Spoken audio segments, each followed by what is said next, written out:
자, 시간이 됐기 때문에 다시 강의를 시작하겠습니다.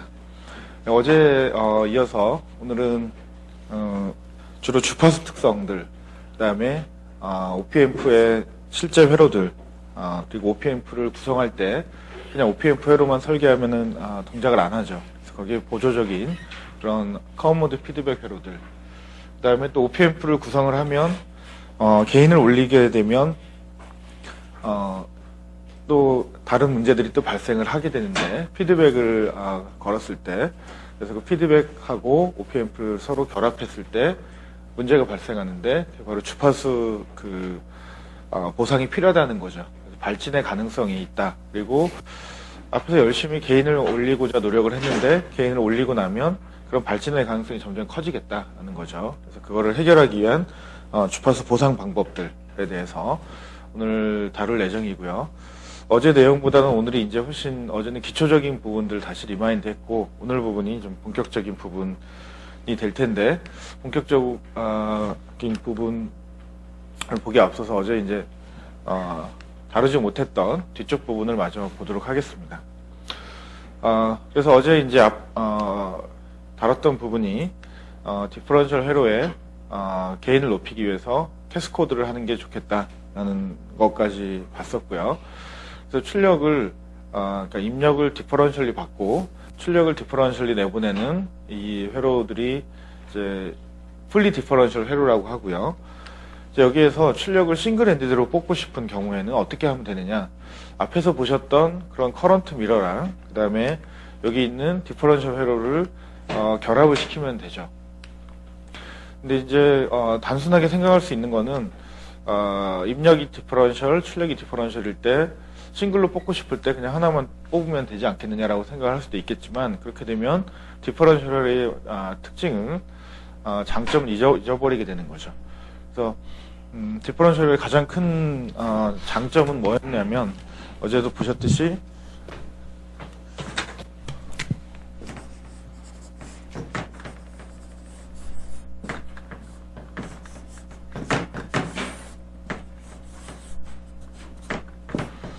자, 이 브랜치에 흐르는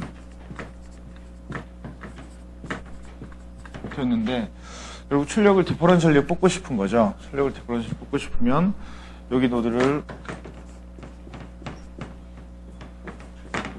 Vout2라고 했을 때 Vout1은 VDD-ID1RD, Vout2는 VDD-ID2RD가 되죠. 그래서 이거를 빼게 되면 그 디퍼런셜 아웃풋을 얻는 거죠. 근데 뺐을 때 이건 VDD는 서로 캔슬이 되고요. 결국은 ID1-ID2 RD가 되겠죠.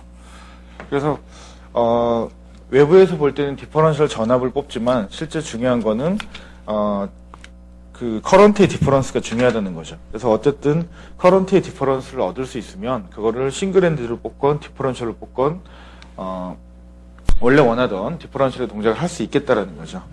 그래서 그러면은 이제 출력을 싱글 엔드를 뽑을 때 어떻게 하면 디퍼런스를 얻을 수 있겠느냐는 거죠.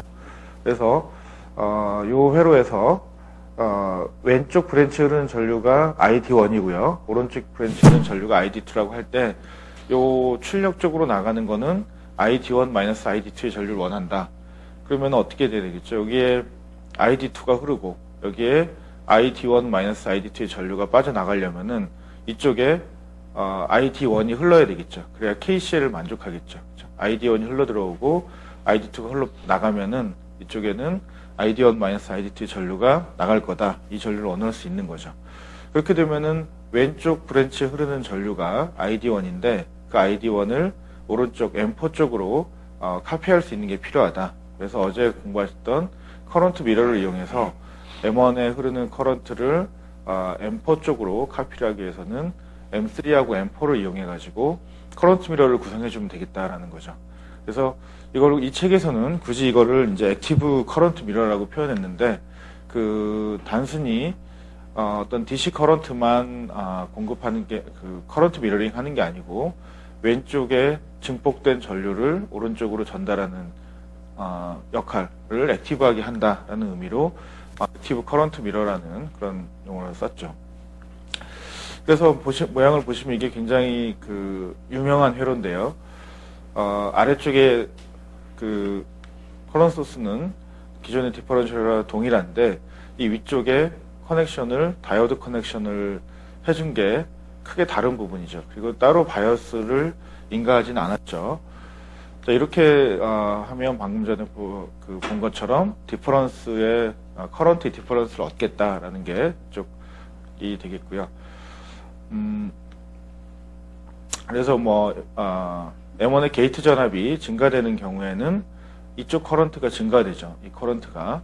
그러니까 두 개가 같을 때는 양쪽에 2분의 ISS의 전류가 흐르다가 이쪽 커런트가 더 증가되면은, 전압이 증가되면은 이쪽 커런트가 증가되고, 그러면은, ID1 전류가 ID2 전류에 비해서 증가되기 때문에 풀업 하는, 스트렝스가 더 커지죠. 그러면 여기 전압은 올라가겠죠. 그렇죠? 올라가게 되고, 반대로 요 M2의 게이트 전압이 올라가면은 ID2 전류가 ID1 전류보다 더 커질 테니까 이번에는 이제 방전을 하겠죠. 그렇죠? 풀다운하는 스트렝스가 더 커지니까 요 전압은 내려가겠죠. 그래서 이렇게 회로를 구성했을 때 V인 요 단자가 플러스 단자, 요 단자가 마이너스 단자가 되죠. 그래서 일반적으로 OPAmp라고 부르는 회로 중에서 가장 간단하게 구성할 수 있는 OPAmp가 요 타입이죠. 그래서 트랜지스터가 개수를 보면 4개에다가 커런트 소스를 이제 트랜지스터를 구현하니까 트랜지스터가 5개가 있죠. 그래서 5TR OPAmp라고 부르는 타입이 요 타입이 되겠죠. 그래서 개인은 별로 크지 않지만 쉽게 설계해서 쓸 수 있는 그런 OPAmp가 요 타입이 되겠다. 주의해야 될 점은 요거의 플러스하고 마이너스 요 단자가 중요하다. 이걸 혼동하면 안 된다는 거죠. 이쪽이 플러스 단자, 이쪽이 마이너스 단자가 된다는 거죠. 그래서 요 회로를 해석할 때 먼저 라지 시그널 어널리시스라고 하는 거는 별게 아니고 스몰 시그널 앞에서 보셨던 거에 DC 어널리시스라고 보시면 돼요. 그래서 크게 이 Vin1과 Vin2가 큰 신호로 변할 때 어떻게 되느냐. 그래서 Vin1과 Vin2를 쭉 수입을 해보면은 방금 전에 말씀드린 것처럼 Vin1이 Vin2보다 훨씬 작은 경우가 요 경우죠. 그렇죠? 요 X축이 Vin1-Vin2고 요 전압이 굉장히 작다라고 하면 Vin2가 훨씬 큰 경우죠. 훨씬 큰 경우는 대부분의 전류가 어제 커런트 스틸링 때문에 Vin1과 Vin2가 비슷비슷하면 반반의 전류가 흐르지만 요 전압이 요 전압보다 크면은 이쪽으로 대부분 커런트가 다 쏠리죠. 그래서 이쪽 트랜지스터는 꺼지게 되고 대부분 전류가 이쪽으로 다 쏠린다. 그러면은 요 전압은 거의 그라운드 쪽으로 붙겠다는 거죠. M4가 꺼지게 되면 그라운드로 내려가겠다가 되겠고요. 요 상태에서 V인이 조금씩 증가되게 되면은 V인이 증가되는 방향이 요 X축 방향이죠. 증가되면은 두 개가 서로 힘이 비슷해진다. 힘이 비슷해지면은 요 중간에 커먼 전압에서는 어떤 전압을 가질 거고, 그 다음에 V인원이 더 증가되면은 요 포인트를 지나가지고 갈 거다. 그래서 극단적으로 V인1이 V인2보다 굉장히 큰 영역, 이 영역에서는 M2가 거의 꺼질 거고, 커런트 대부분 이쪽으로 쏠리겠죠. 이쪽으로 쏠려서 M4 트랜지스터를 통해서 여기 전압을 거의 VDD까지 올리게 된다는 게 이제 기본적인 동작이 되겠죠. 어제 보셨던 디퍼런셜 회로하고 거의 동일한데, 단지 가장 큰 다른 점은, 어제 디퍼런셜 회로에서 중요한 게, 매칭 특성이었죠. 그쵸? 여기 보셨듯이. 여기에, 요 트랜지스터나, 저항의 매칭 특성이 중요하다. 그래야 커먼 모드 게인이 작다라고 봤었는데, 이 회로는 출력을 내가 싱글핸디드로 뽑을 수 있는 반면 매칭 특성은 완전히 틀어진 거죠. 그쵸? 왼쪽 M3는 다이오드 커넥트 로드니까 이쪽에서 저항을 보면은 이펙티브하게 1/GM이 부인됐죠. 그리고 M4를 보면은 드레인 쪽에서 보니까 여기는 RO4가 보이겠죠. 그래서 왼쪽이랑 오른쪽 로드 간의 대칭이 완전히 깨졌다. 그렇기 때문에 커먼 모드 리제션 특성은 좋지 않다라는 걸 알 수 있죠. 그리고 또 하나는 어제 본 바와는 좀 다른 부분이 어제는 요거를 보면 디퍼런셜 회로의 장점이 인풋의 커먼 모드 인풋이 커먼 모드 레인지 내에 있기만 하면 DC는 거의 유지가 된다라고 봤었는데요. 이 구조는 그렇지가 못해요. 왜냐, 양쪽이 서로 M3, M4가 시메트리해져 있고 저항이 서로 완전 다르죠. 그렇기 때문에 DC 전압이 정확하게 정의가 안 된단 말이죠. 그러니까 그래서 그 DC 전압을 결정하는 건 누구냐? 여기 V1과 V2가 서로 같은 지점, 여기에서의 Vout은 누가 결정하느냐? 요 커런트는 그러니까 M1과 M2의 게이트 전압이 같으면은 이 브랜치에 흐르는 전류도 같고 전류는 같지만 전류가 같기 때문에 그 양쪽의 요 노드는 같단 말이죠. 그 순간은 딱 같아요. 그러면은 또 전압을 누가 결정짓느냐? 결국 그 다이오드 커넥티드 로드의 오버드라이브 볼테이지가 여기 Vout을 결정짓는단 말이죠. 그래서 어제 다이오드 커넥트 로드를 보셨을 때 요거의 사이즈를 키워준다. 그러면은 오버드라이브 볼테이지가 작아졌죠. 사이즈를 줄여준다. 오버드라이브 볼테이지가 커졌죠. 그렇기 때문에 이거의 사이즈를 줄여주면은 여기 전압은 내려갈 거고, 이거의 사이즈를 늘려주면 여기 전압은 올라갈 거다. 그래서 요 전압이 고정됐던 커먼드 전압을 가지는 게 아니고, 요 전압은 요 설계에 따라서 DC가 변화가 굉장히 크다라는 점이 다른 점이죠. 그리고 이제 항상 회로를 해석하실 때 어제도 잠깐 말씀드렸듯이 방향성을 생각해야 된댔죠. 일반적으로 여기서 사이즈, 방금 전에 사이즈를 키워주는 방향이 항상 풀 업 스트렝스를 키워주는 방향이기 때문에 이쪽에 전압의 DC 전압을 올려줄 거다.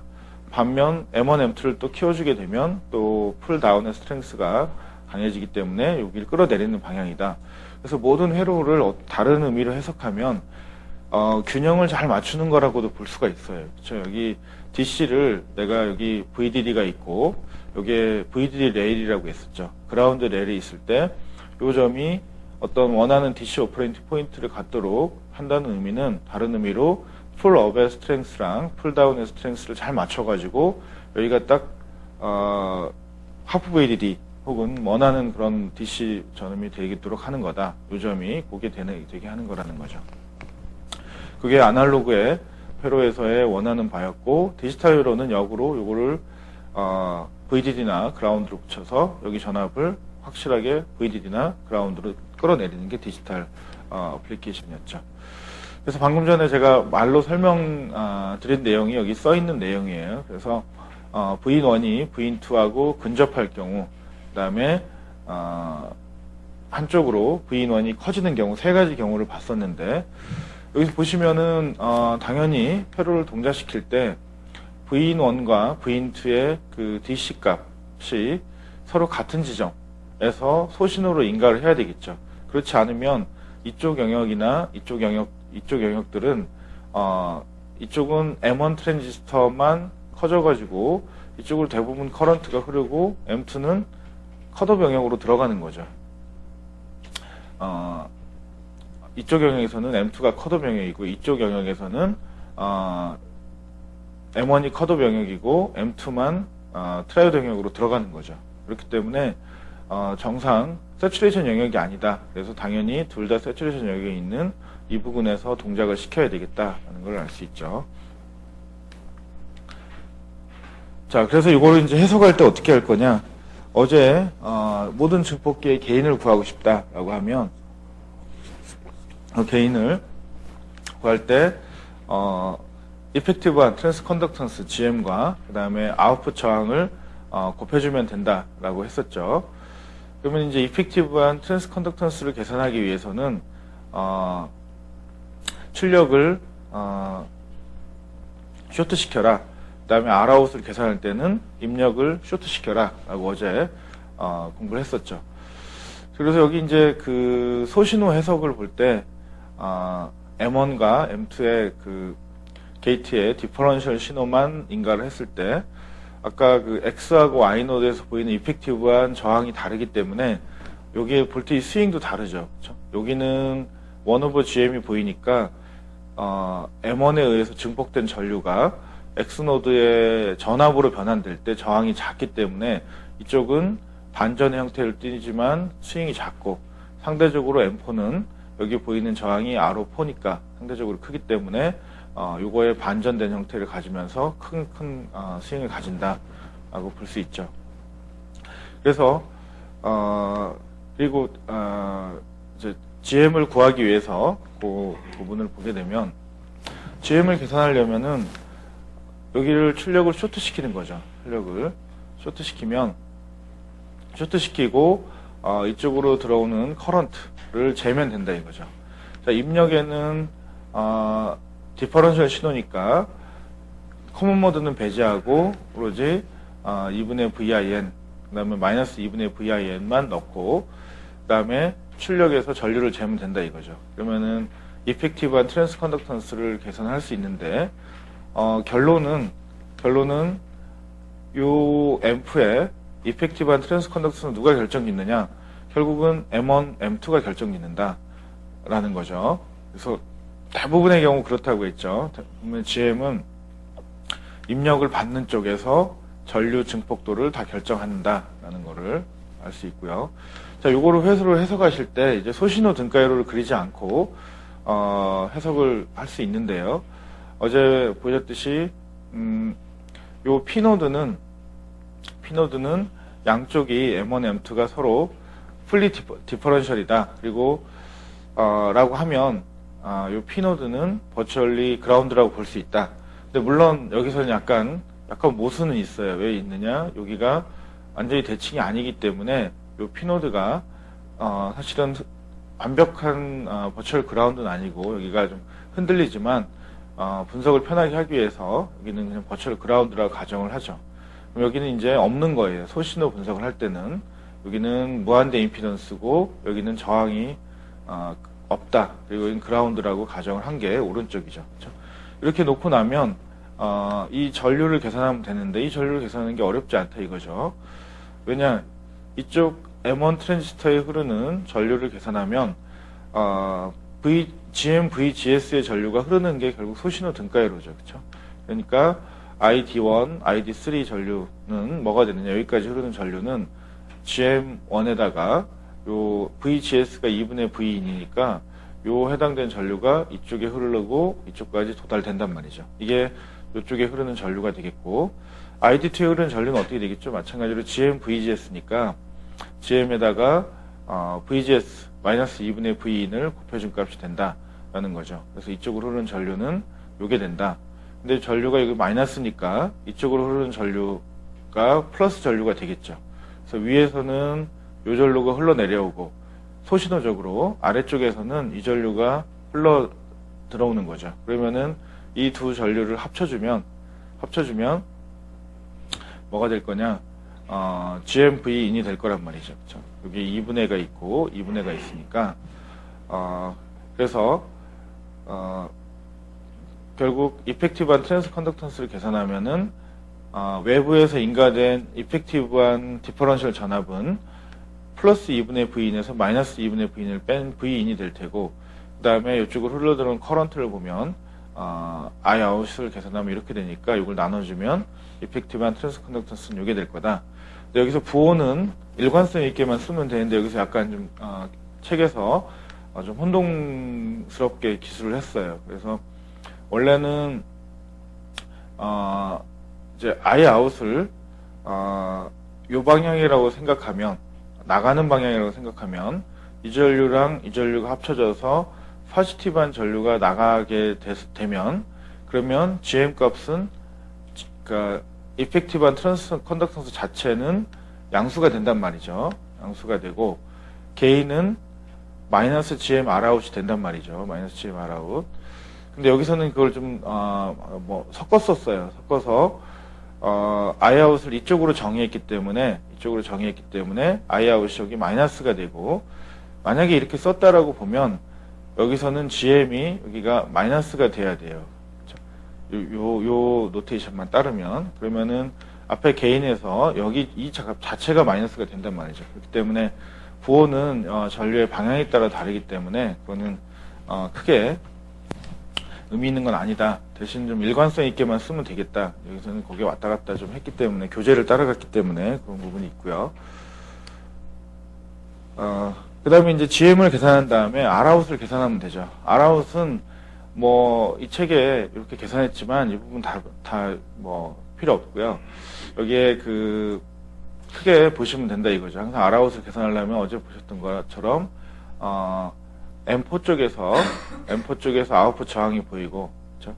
그 다음에 M2 쪽에서 보이는 게 R2가 보인단 말이죠. 그렇기 때문에, 아웃풋에서 보이는 건 요 저항하고, 그 다음에 요 아래쪽 본 저항 두 개가 서로 패러럴 연결이 된다라고 볼 수 있고요. 이렇게, 계산해도 크게, 지장이 없다.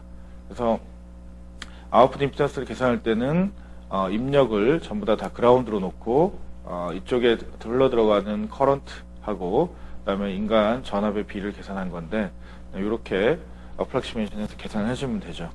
그러게 보면 게인이라고 하는 게 사실 여기 마이너스가 빠졌는데요. AV라고 하는 게인은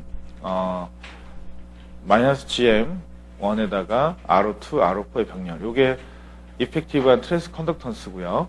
그다음에 요게 아웃풋 저항이 되겠죠. 이렇게 게인을 계산할 수 있다.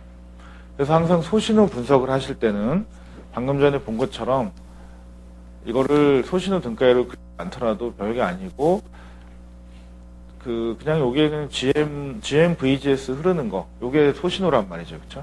여기도 마찬가지로 여기에 GM 마이너스 VGS GM 곱하기 마이너스 2분의 V인 흐르는 거, 이게 결국 소신호 등가로란 말이죠. 그래서 그 두 가지만 머릿속으로 두면 따로 소신호 등가율을 그리지 않아도 된다는 거죠. 그래서 게인을 구해볼 수 있고요. 그 다음에 이제 커먼 모드 특성들, 커먼 모드 게인을 구해볼 수 있는데, 아까 보신 바와 같이 커먼 모드 특성은 별로 좋지가 않다. 비대칭성이기 때문에.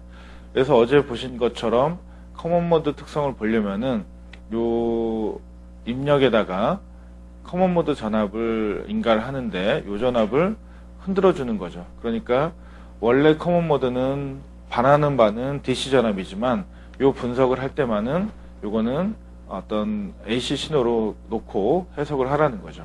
그렇죠? 그리고 이 아까 P노드가 버추얼리 그라운드라고 봤었는데, 양쪽이 플러스 델타 마이너스 델타의 관계가 유지되면, 근데 지금의 경우는 P노드는 버추얼 그라운드가 아니다. 왜냐하면 이 노드 전압에 대해서 이 노드가 올라가면 P노드도 같이 올라가고, 떨어지면 떨어지는 관계이기 때문에 서로 상쇄되는 관계가 아니다. 그렇기 때문에 여기서 보는 아웃풋, 커런트 소스의 아웃풋 임피던스는 고려해주고, 여기를 플로팅으로 할 수 없다, 그라운드로 할 수 없다라는 거죠.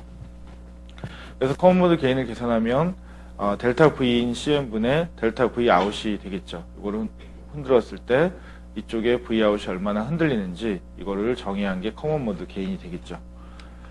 그래서 그걸 계산하기 위해서 중간에 좀 변형을 했는데요.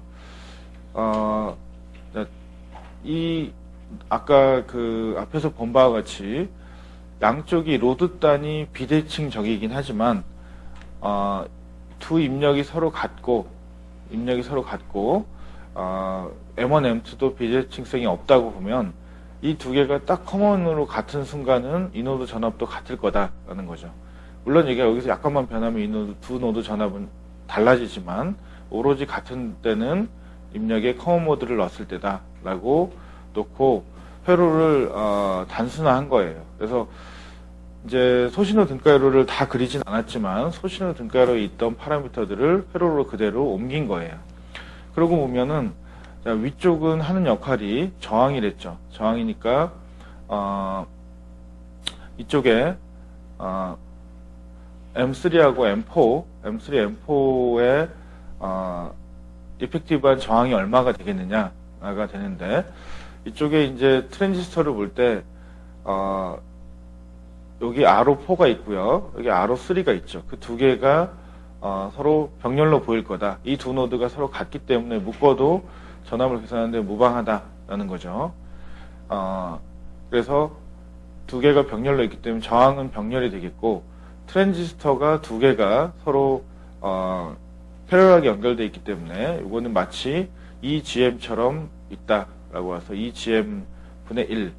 그래서 이펙티브하게 보이는 저항은 이런 항이 요 두 개에 의해서 결정이 될 거다. 그 다음에 아래쪽 부분을 보면 아래쪽 부분도 역시 이걸 묶었기 때문에 M1과 M2가 서로 병렬로 되어 있으니까 사이즈가 2배다. 사이즈가 2배면 역시 EGM의 컨덕턴스를 가질 거다. 대신 저항은 서로 병렬로 연결되어 있기 때문에 여기는 2분의 RO1, 2가 될 거다라는 게 회로를 리듀스 할 수 있죠. 그리고 아래쪽에 RSS가 있으니까 이건 마치 뭐와 같냐면 어제 그 소스 디제너레이션을 가지고 있는 CS 앰프의 회로하고 똑같죠. 그래서 여기 입력과 여기 출력 사이의 그 관계를 구하면은 이 위쪽으로 보이는 저항이 요만큼이고요. 그다음에 이 아래쪽에서 보이는 저항이라고 하는 게 EGM분의 1이죠. 그렇죠? EGM분의 1에다가 RSS 두 개 더한 거가 돼서 이걸 굳이 계산해 주자고 하면 이렇게 된다. 그래서 뭐 계산 과정은 아마 직접 해보셔야 와닿고요. 이 커먼 모드 게인에서 이런 회로로 리듀스해서 봤는데 역시 동일한 거는 ACM이 RSS가 굉장히 크면 클수록 요 커먼 모드 게인은 내려갈 거다라는 걸 알 수 있죠. 이 극단적으로 무한대인 경우는 0으로 될 수 있다. 단지 어제 디퍼런셜 회로와 다른 점은 플리 디퍼런셜 회로와 다른 점은 플리 디퍼런셜 회로는 양쪽이 대칭이기만 하면 요 디퍼런셜 두 아웃풋 노드의 값이 서로 캔슬이 돼가지고 항상 커먼 모드 게인을 0으로 만들 수 있었는데 지금의 경우는 이게 무한대가 아닌 이상 커먼 모드 게인은 항상 0이 될 수 없다라는 게 이제 다른 점이 되겠죠. 그래서 식으로부터 이걸 얻을 수 있고 그걸 가지고 이제 커먼 모드 게인을 구한 거예요. 아까 디퍼런셜 게인 구했죠. 디퍼런셜 게인 구한 게 뭐냐면 GM에다가 RO, R4 이게 디퍼런셜 게인이 되고요. 커먼 모드 게인은 방금 전에 구한 거를 대입을 하면 이게 역수 형태로 돼서 이런 형태로 될 거다. 그래서 쭉 수식을 정리해 주게 되면 요게 되고요. 여기서 알아야 될 거는 CMRR을 좋게 하려면 어떤 방향으로 해야 되느냐. RSS를 키우든지 혹은 여기 있는 것처럼 GM1, 2 혹은 GM3, 4를 키우든지 근데 요 값은 상대적으로 키우는데 제약이 있댔죠. 전류나 면적 때문에 많이 키우지 못한다. 결국은 아웃풋 저항을 충분히 키워주는 게 커먼 모드 게인을 좋게 하는 거라는 거죠. 그리고 이제 항상 회로책을 보실 때도 마찬가지인데요. 석사 신입생을 가정하고 얘기를 하면 책에 굉장히 수식들이 많이 있어요. 근데 수식들이 많이 있는 것은 당연히 처음 공부할 때는 다 풀어봐야 돼요. 다 풀어보고 해야 자기께 되지. 그냥 눈으로 한번 쓱 보면은 그건 알 것 같은데 나중에 가면은 이게 머릿속이 하얗죠. 그래서 이제 풀어보는 거 중요하고 근데 너무 수식에만 또 얽매여도 안 된단 말이죠. 그러니까 실제 회로를 설계할 때는 예를 들어서 이런 수식이 가지는 의미를 잘 좀 적용할 수 있어야 된단 말이죠. 그래서 내가 회로를 설계할 때 어떤 성능을 개선시키고 싶거나 혹은 어떤 성능이라고 하는 게 여러 가지죠. 내가 전류를 줄이거나 노이즈를 줄이거나 리니어리티를 향상시키거나 어쨌든 게인을 늘리거나 속도를 늘리거나 이럴 때 이거를 어떤 파라미터를 어떻게 내가 조정해야 되는지 이런 거에 대한 어떤 인투이션을 얻는데 수식들을 많이 활용을 해야 된단 말이죠. 그렇죠? 그래서 수식을 다 여러분들이 완벽하게 푼다고 해서 회로 설계를 잘하는 거는 아니다. 대신 수식을 완벽하게 이해를 하고 플러스 그런 수식에서 나온 결과를 회로에 적용할 수 있는 거를 항상 염두에 두고 해야 되고 또 회로를 적용할 때도 마찬가지예요. 공부라는 게 회로를 수식을 다 풀고 나서 그러니까 책을 다 공부하고 나서 회로 설계를 하면 되느냐 아니면은 그러면은 다 할 수 있느냐 그게 아니고 또 회로 설계를 다 한다고 해서 또 수식을 다 아는 것도 아니란 말이죠. 그래서 항상 회로에 관한 책을 옆에다가 두면서 설계할 때 다시 한 번씩 그 부분을 계속 보면서 설계를 하다 보면 여러분들이 이해 안 됐던 부분들이 이해되는 부분들이 점점점 늘어날 거란 말이죠. 그렇죠? 그래서 그런 그 이터레이션 과정, 이론을 공부하고 설계를 하고, 그다음에 설계를 하면서 다시 이론적으로 부족했던 부분을 다시 보면은 그때 더 이해가 되고 이런 부분들이 여러분들이 겪게 될 그런 과정들이고요. 저도 이 책을 읽은 게 대학원 때부터 봤었는데, 대학원 때부터 적어도 한 4-5번은 봤죠. 그다음 강의를 뭐 한 10년째 하고 있으니까 거의 봤어요, 매년. 근데도 볼 때마다 새로운 것들이 계속 보여요. 그러니까 여러분들 석사 특히 공부하는 학생들 같은 경우에 처음에 그 기본을 공부한 다음에 이거를 그냥 손을 이게 따로 놓으면 안 된다 이거죠. 실제 회로하고 여기 있는 책하고 따로 놓으면 안 되고 항상 같이 병행해서 봐야 된다는 거죠. 자, 그래서 그 이제 앞에 지금까지 이제 주로 저주파 쪽의 특성들 이런 부분들에 대해서 이제 주로 봤고요. 이제는 실제 회로에서 또 다른 중요한 축인 그런 주파수 특성들을 이제 볼 건데요. 주파 특성을 보려면은 사실 굉장히 기본적인 이론은 굉장히 단순한 데부터 출발한단 말이죠. 그래서 근본적으로 그 회로의 동작 속도들이 어떻게 제한이 되는지를 보는데 그 제한되는 근본적인 이유는 R하고 C 때문이죠. 그렇죠? 물론 인덕터도 있지만 인덕터는 좀 더 아주 고주파인 경우고 지금 다루는 건 아주 고주파까지는 아니니까 주로 저항과 그 다음에 캐패시터가 있으면은 속도의 제한을 준다. 그래서 이쪽에 입력을 변화시켰을 때 아웃풋이 변하는 게 어떻게 변하느냐를 풀 수 있죠. 회로 이론 때 다 이미 다 아셨던 내용인데 여기에 이 부분에 다 회로 설계에 그런 중요한 부분들이 담겨 있다는 거죠. 그래서 여기 그 주파수 응답 특성을 볼 때는 요 캐패시턴스 임피던스를 1/SC로 놓고 계산을 하죠. 그렇죠? 그래서 R하고 1/SC로 놓고 그 저항처럼 생각을 해서 계산하면 된다 이거죠. 그래서 계산하고 나면 VI분의 VO를 계산하면 1 플러스 SRC분의 1이라는 형태가 나오고요. 이제 여기가 S가 결국은 주파수 정보죠. 그렇죠? 주파수. 그래서 S 대신에 J 오메가 혹은 J2파이F를 대입을 해주면 주파수에 관한 트랜스퍼 펑션을 얻을 수 있다는 거죠. 그래서 VI분의 VO가 플러스 J2파이F RC의 형태가 되고요. 이걸 항상 정리할 때 직관적으로 볼 수 있도록 요 S라고 하는 거 밑에 S라고 하는 거의 분모에 이런 폴의 그 분모를 새로운 변수로 정의를 하는데 그 새로운 변수가 폴 주파수가 되겠죠. 그래서 폴 주파수는 요 RC분의 1에 해당되는 주파수가 폴이라고 정의가 된다라는 거죠.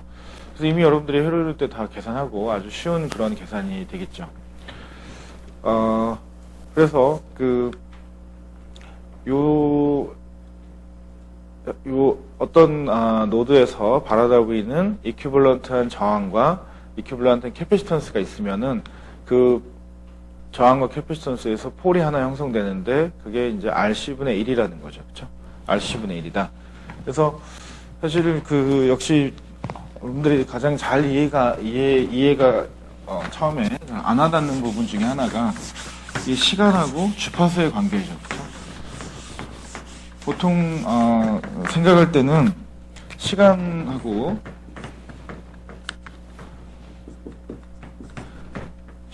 주파수 사이의 관계가 뭐 시노미 시스템 시간에도 많이 공부했고 근데 공학에서는 대부분 다 주파수 응답 특성을 본단 말이죠. 타임 축에서 보면은 이 캐패시터나 혹은 이 저항이라고 하는 거 엘리먼트 자체가 시간 축에서 보면 어때요? 이게 논리니한 소자죠. 그렇죠? 이게 관계가 인테그랄이나 혹은 또 미분적분이 들어가죠. 그쵸? 쪽에. 그렇기 때문에 그거를 주파수축으로 바꾸게 되면 해석이 굉장히 용이하다라는 게 가장 큰 이유 중에 하나고요. 자, 그래서 시간 축상에서 회로가 얼마나 이제 빠른지 느린지를 시간 축상에서 보려면은 회로 이론 때 봤던 게 이런 입력을 넣어보는 거죠. VI에다가 이런 입력을 넣었을 때 그 출력은 어떻게 변하느냐. 출력이 이제 파이널 밸류를 따라가는데 RC 타임 컨스턴트를 가진다라는 거를 공부를 했었죠. 그래서 이게 타우라고 정해서 요 파이널 밸류의 0.707배만큼 가는 요 시간이 이제 기준점이 되는 거죠. 요 점이 좀 기준점이 된다. 그래서 요거는 시간이란 말이죠. 근데 항상 시간의 역수가 주파수기 때문에 그 주파수는 뭐냐라는 거죠. 요 시간에 해당되는 어떤 기준을 나타내는 주파수는 그게 바로 여기서 나오는 폴이란 말이죠. 그래서 폴이 돼서 요거를 이제 RC분의 1 오메가로 표시할 때는 RC분의 1이죠. 자, 그래서 이게 가지는 의미는 분들이 회로가 빠르다라고 하면 원하는 밸류로 빨리 쫓아가는 거죠. 원하는 밸류로 빨리 수렴해 가는 거다. 즉 시정수가 짧은 거죠. 그렇죠? 그래서 요게 타우니까 회로가 빠르다는 얘기는 시정수가 굉장히 작다는 거죠. 그렇죠? 회로가 빠르다는 건 시정수가 굉장히 작다. 시정수가 굉장히 작다는 얘기는 폴 주파수가 굉장히 높다라는 거죠. 폴이 높은 쪽에 있으면은 회로가 굉장히 빠르게 리스판스를 한다는 걸 의미하죠. 그렇죠? 그리고 이거를 다른 의미로 이제 회로의 그 밴드위스, 대역폭이라고 얘기하죠. 뒤에도 나오지만 분들이 이 개념을 머릿속에 두고 있어야 된다. 그래서 역으로 이 시정수가 회로가 굉장히 느리다. 시정수가 굉장히 길다라고 보면 밴드위스가 낮다.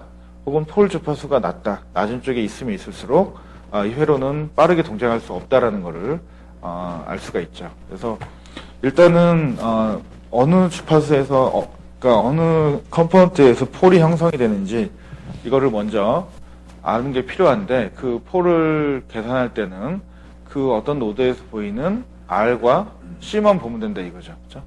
R과 C만 보면 된다. 그리고 고값이 상대적으로 크면 클수록 시정수가 길어지고 시정수가 커지면은 밴드위스는 내려간다.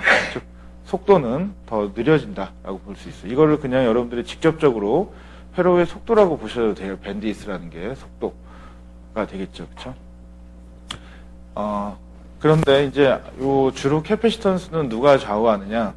요거는 앞에서 보셨던 그런 그 모스펫의 내부 캐패시턴스들, CGS, CGD 이런 캐패시턴스들이 많은 부분 좌우하고요.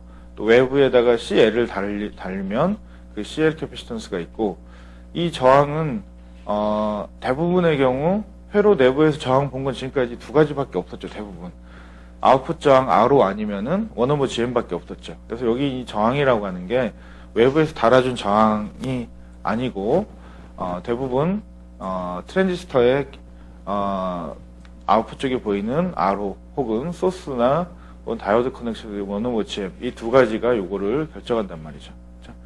그래서 그 회로 내부에 요 R과 C를 찾는 게 그리고 그 R과 C에 를 누가 기여하는지를 찾는 게 회로의 동작 속도를 올리는 그런 방향이라는 거죠. 근데 이제 어떤 방향성이 있느냐라고 보면 앞에서 이제 꼭 그런 거는 아니지만 방향성만 보면 앞에서 개인을 키우고 싶다. 개인을 키우고 싶다라고 하면 뭔가 방향성이 RO를 높이는 방향이었죠. 그렇죠? 아웃풋 저항을 증가시켜야 된다. 근데 아웃풋 저항을 증가시키면 어떻게 되느냐? 이게 커진단 말이죠. 게인을 높이려면은 사이즈도 키우고 그럼 아웃풋 저항도 증가돼야 되고 또 사이즈가 커지면은 거기에 보이는 페레스트 캡도 같이 커진단 말이죠. 그러니까 항상 그 속도, 또 게인을 키우는 방향이 결국은 어느 방향과 일치하느냐? 시정수를 키우는 방향이 된단 말이죠. R하고 C를. 이게 R오나 혹은 CGS라고 봤을 때, 그러니까 개인이 커지면은 회로의 속도도 느려진다라는 부분이 있죠. 그래서 그 두 가지 사이에 적정 포인트를 찾는 게 굉장히 중요하다. 그래서 욕심을 부려가지고 두 개를 동시에 만족하는 회로를 설계하는 거는 또 다른 희생이 따른다라는 거죠. 또 다른 희생이. 이거를 잘 기억을 하시고요. 그 다음에 이제 그 아날로그 회로에서 굉장히 중요한 효과가 밀러 이펙트죠. 그렇죠? 그래서 밀러 이펙트라고 하는 거는 양쪽 X하고 Y 노드 사이에 어떤 임피던스가 달려 있어요. 근데 X하고 Y 노드가 서로 개인을 가진 노드예요. 개인을 가진 노드다. 그 개인이 AV라고 하면, 즉 Y가 X 전압의 AV만큼 곱해진 형태다라고 봤을 때, 이 임피던스를 끊어서 각각 X노드하고 그라운드, Y노드하고 그라운드 사이에 보이는 임피던스로 변환할 수 있다는 거죠. 그렇게 됐을 때 G1이라고 하는 거는 요 G라고 하는 임피던스 나누기 1-AV가 되고, G2는 쪽에서 볼 때는 1-AV 1-A의 인버스가 되겠죠. 네, G가 되겠죠. 자, 여기서 이제 개인이 굉장히 작은 경우는 괜찮은데, X하고 Y 노드 사이에 개인이 큰, 즉 앰프에 입력과 출력 사이에 어떤 임피던스가 달려있다라고 봤을 때, 자, 일단은 그 출력 쪽에서 보면은, 어떻죠? 출력 쪽에서 보면은 AV가 크다고 하더라도, 크면 클수록 이거는 거의 그냥 영향이 없는 거죠. 그러면 출력단에서 보면 거의 요 임피던스, G가 그대로 보인단 말이죠. 출력 쪽에서 보면. 근데 입력 쪽에서 보면 어떠느냐? 입력 쪽에서 보면 AV가 크기 때문에 1-AV이기 때문에 거의 G 나누기 요게 다 보인단 말이죠. 그쵸? 이거는 거의 무시할 만한데 이건 다 보이게 되겠다. 그렇게 됐을 때 그게 그 저항일 때보다 문제가 되는 경우는 캐패시턴스일 때죠. 그래서 캐패시턴스를 놓고 보면 개인이 큰 앰프 입력과 출력 사이에 CF가 달려 있으면은 캐패시턴스 임피던스는 SC분의 1이니까 SCF분의 1이죠. 그러니까 SCF분의 1을 대입을 해주면 SCF분의 1을 대입해주면 1-AV 하고 CF가 곱해지죠. 그쵸? SCF분의 1이니까 곱해져서 이펙티브하게 계산을 해주면은 뭐가 되느냐? 그러니까 요 CF를 양쪽으로 X하고 Y노드의 각각 그라운드 쪽에 보이는 임피던스를 계산하면 요 C1은 요쪽에서 보이는 캡은 CF 캡이 1-AV만큼 곱해진 형태로 보이게 될 거란 말이죠. Y노드에서 보이는 캡은 뭐가 되느냐? 그대로 거의 보이게 된단 말이죠. 이게 1-AV분의 1이 그러니까 여기 무시하면 거의 CF가 보인단 말이죠. 즉, 이쪽에서, 앰프의 입력 쪽에서 보이는 캡은 양단 사이에 달린 캡이 그대로 보이는 게 아니고, 이 앰프의 개인만큼 곱해진 캡이 이쪽에서 보이게 된다는 게, 가장 키가 되는 부분이죠.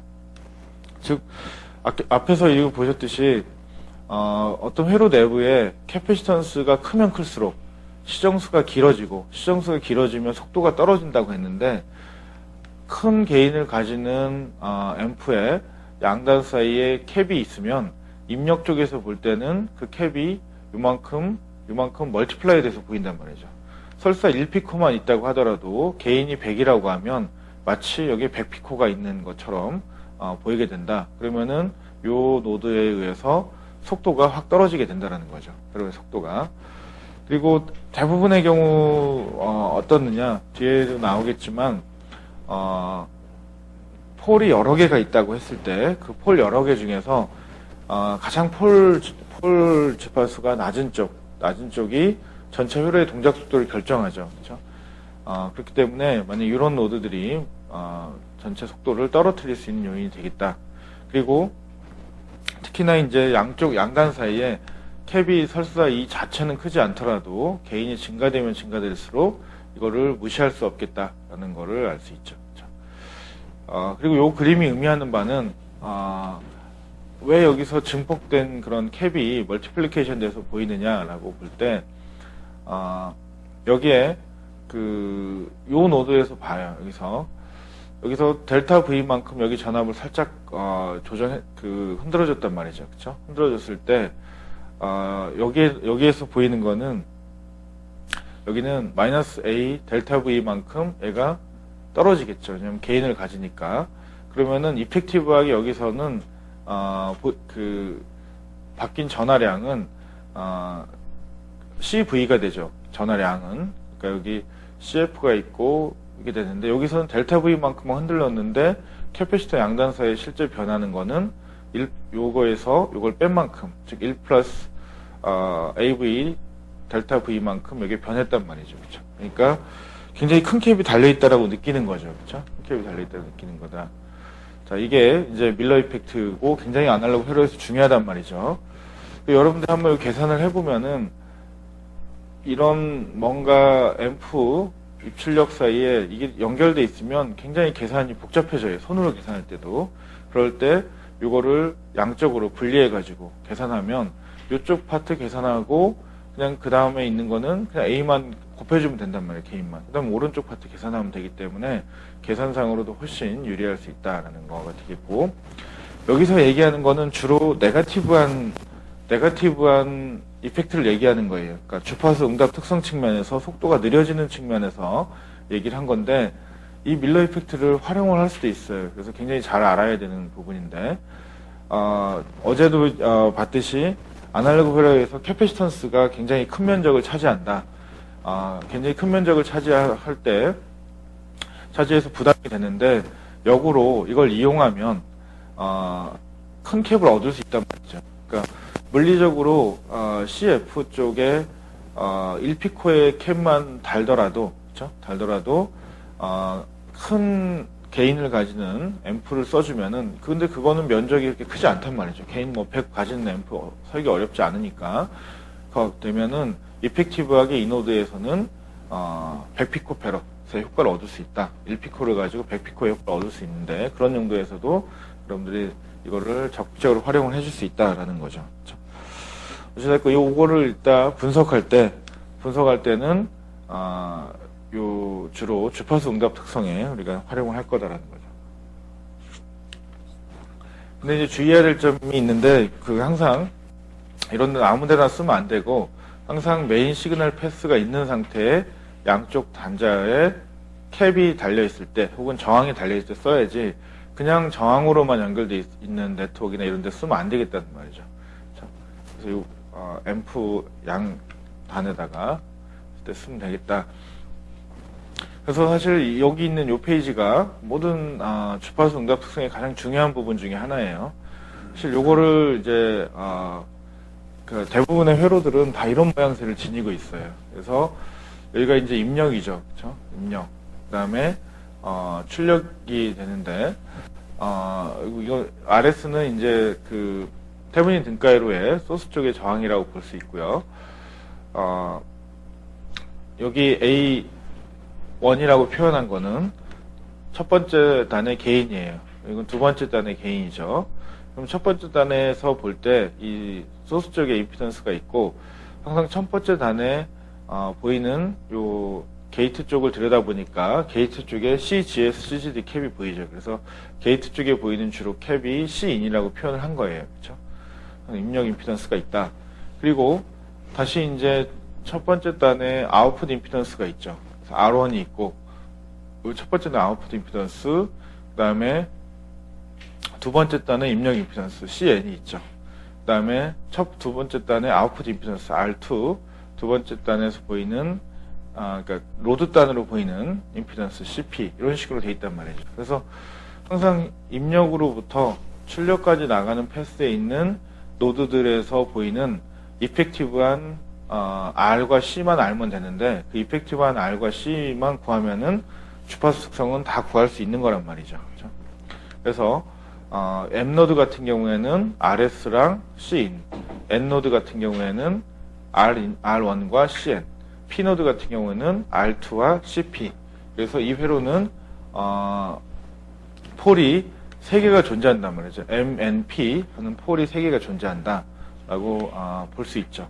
그리고 그 폴 값은 RC분의 1이니까 첫 번째 폴은 RC인분의 1, 두 번째 폴은 R1CN분의 1, 세 번째 폴 R2CP분의 1이 된다라는 걸 알 수 있죠. 그렇죠?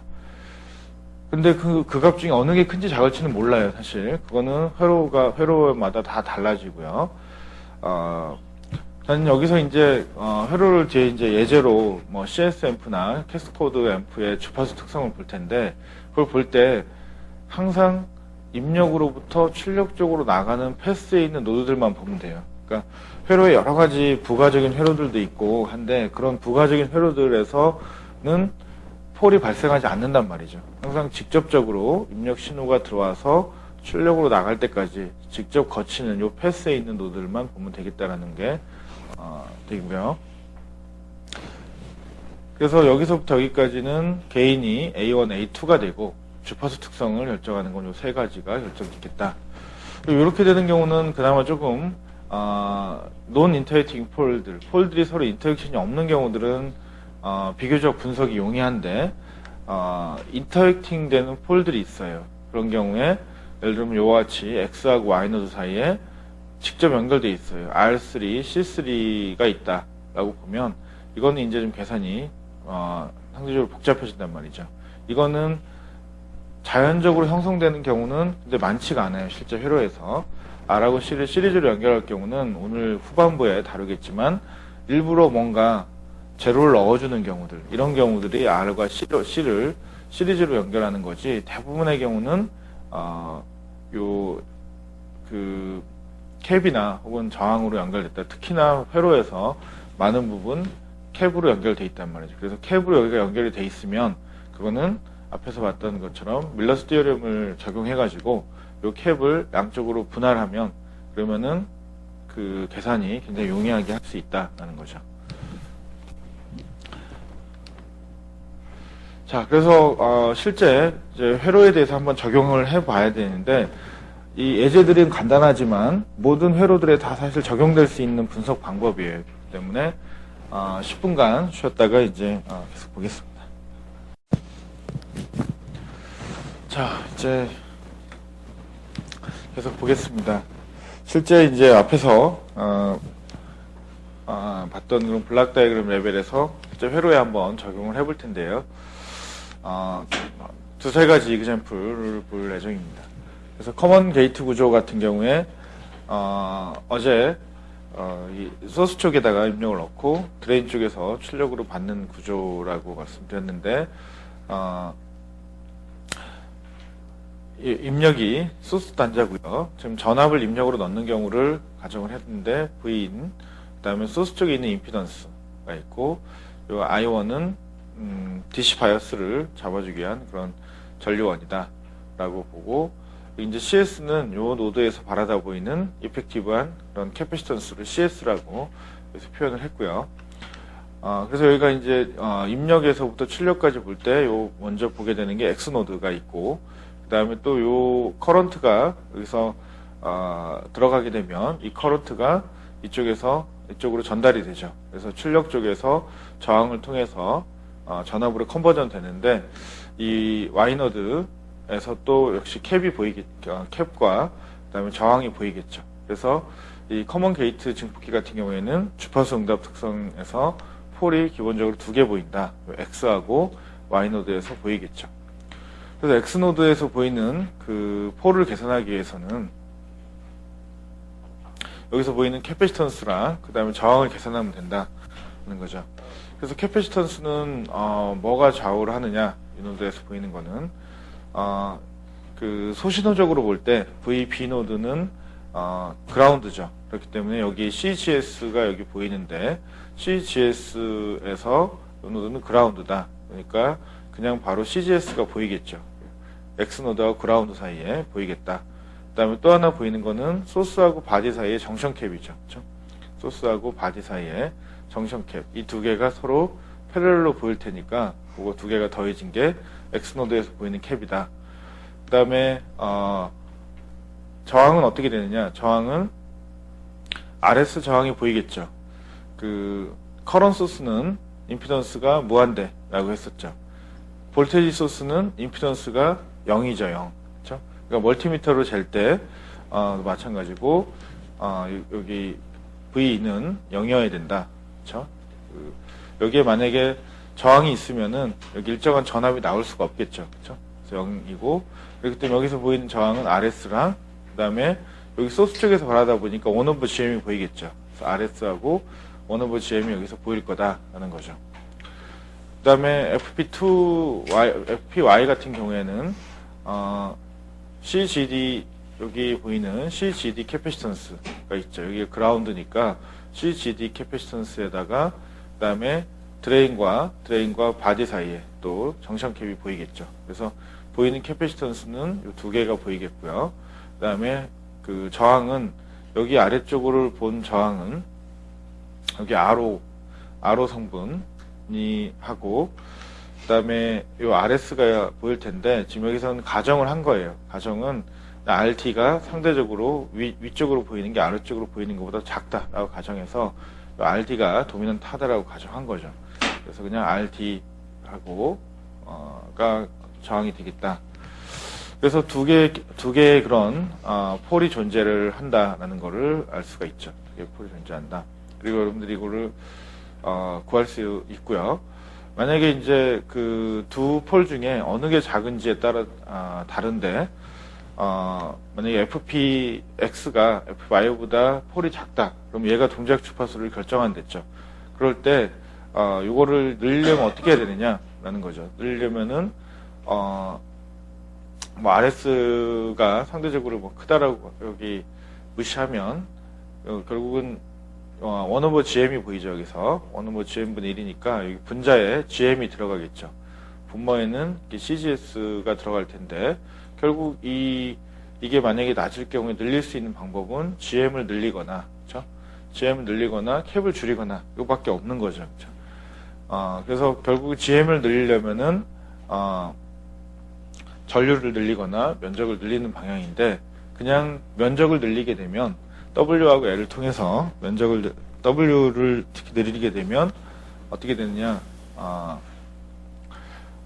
CGS도 같이 커진단 말이죠. 그렇죠? 여기 얘가 커지는 만큼 여기 GM이 커지는 만큼 같이 커지니까 그거를 늘릴 때는 L을 줄이거나 혹은 커런트를 늘리거나 이런 방향으로 가야 되겠다는 거를 여기서 얻을 수 있단 말이죠. 이 수식으로부터.